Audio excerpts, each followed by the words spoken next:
Odisha BJP नवनिर्वाचित राज्य सभापति मनमोहन सामल को गुरुवार वरिष्ठ नेता जगन्नाथ प्रधान संबर्धना जणाइछन्ति।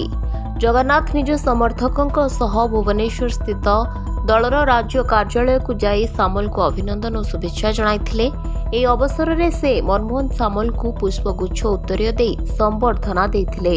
ଏହା ପୂର୍ବରୁ ଜଗନ୍ନାଥ ଗୁରୁବାର ସକାଳେ ଭୁବନେଶ୍ୱରର ଶ୍ରୀ ଲିଙ୍ଗରାଜ ମନ୍ଦିରକୁ ଯାଇ ପୂଜାର୍ଚ୍ଚନା କରିଥିଲେ। ପରେ ସେ ମହାପ୍ରଭୁ ଶ୍ରୀ ଜଗନ୍ନାଥଙ୍କ ଆଶୀର୍ବାଦ ଲାଭ ପାଇଁ ପୁରୀ ଶ୍ରୀମନ୍ଦିର ଯାଇ ଦର୍ଶନ କରିଥିଲେ।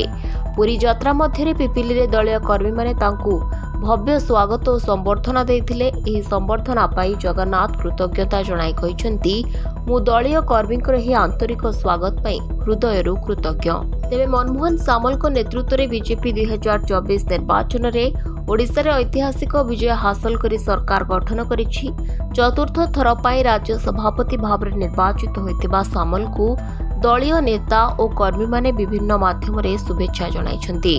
पिपिली रे दलीय कर्मी समावेश और प्रधानकर संबर्धना दलर एकता और उत्साह को मध्य प्रतिफलित करुछि। Bureau report, Dinalipi live.